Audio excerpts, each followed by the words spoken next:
Thank you for welcoming me onto your screens or onto your headphones, depending on how you're watching this. I'm Eddie, and this is The Rollback. Folks, I'm here to talk to you today about Talk to Me, aka the best A24 horror film ever made? Probably. So, some of you might be familiar with this film. Fernie already reviewed it in a spoiler-free review. This will be filled with spoilers. I'm not as kind as Fernie, I am evil. That said, if you haven't seen the movie yet, you deserve to watch it, and I highly recommend you watch it in a theater, because this film hurts. This film crunches. This film is traumatic. Fernie, to quote him, he said, this movie fucks with you. And it really does. So, real quick synopsis. Sophie Wilde, aka Mia, it's, I believe, 2 years on after the death of her mother. There's a new viral trend going on. Kids are playing with this, hand that connects them to demons. There are rules. You take the hand and you say, talk to me. You get possessed by a demon, basically becoming a vessel possessed for a short duration, typically only about 90 seconds, no more, no less, because, well, less, sure, but no more, because they could permanently possess you. These demons are trying to harm you to bring you back into their realm, which is torture and ugly and horrifying, and this movie is great, because at the seminal part of the movie where the real problem happens is when one of the young boys, Riley, that's his name, Mia's best friend's little brother, channels the soul of her mother, or what we believe to be her mom, and essentially tricks her into thinking that it's the mother, but that's besides the point. And then he proceeds to bash his face in with wooden tables, trying to kill himself, unalive himself. From there, they're trying to make sure he doesn't unalive himself. Mia is trying to find a solution to the matter while also dealing with her being aloneness, essentially. She's kind of blamed for the situation because Riley is only, I think 15, and they're all 18, so they're adults. There's this character named Haley that I hate, which is fuck Haley.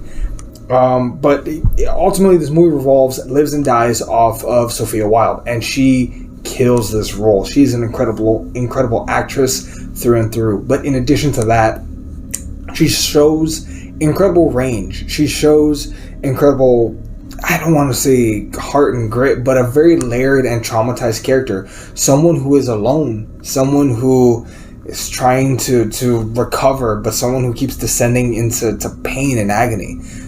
This is a horror film that genuinely, when I say cringe, I don't mean as in bad. I mean as in this movie hurts. When you hear the sound of the bone crunching, not just when he hits himself, but in any scene of the movie, this movie hurts. And it is scary, and it is genuinely good horror. Outstanding. This is by Ricka, I think. The same dudes that made the McDonald's, the evil Ronald McDonald kills people videos on YouTube. Outstanding film. I can't recommend it enough. Go watch it. Go watch it with people. Go get scared with everybody. Talk to Me is a genuinely great horror film. A great scary film. A great possession film. And a film that, frankly, again, I'm getting spoilers here, does not let off the pedal and punishes our main character for going back to the well repeatedly to try and save her friend, but also have that final confrontation with her mother. Props to her, props to Mia. At the very least, she doesn't let Riley get murdered, but she does unalive herself. You can argue maybe it was a heroic sacrifice, or she kind of doomed herself to it from the very beginning because she wasn't willing to let the hand go and she wanted to keep talking to her mother. The possession never really leaving her. So, man, Talk to Me is outstanding. Maybe the best horror film of the year, and I know what I'm saying when I say that, but this just fucking might be. This movie, I think part of what I also enjoy about it is that fact that it feels like something teenagers would do, playing with a possessed hand and talking to demons. It feels stupid when you watch this, but you also got to remember, these are dumb kids. This feels like dumb kid shit. At one point, I think Riley says, well, I'm 15, I'm old enough to play with demons. Which is like, I mean, who amongst us was not stupid and knew everything when they were 15, right? There's also a thing where, everyone just films when shit goes wrong rather than intervening to try and help and save lives. Kids, if you see someone in trouble, get the fuck off your phone and help them. Don't just videotape. I'm just saying. I want to believe that that's not true, but I want to believe that that's not true.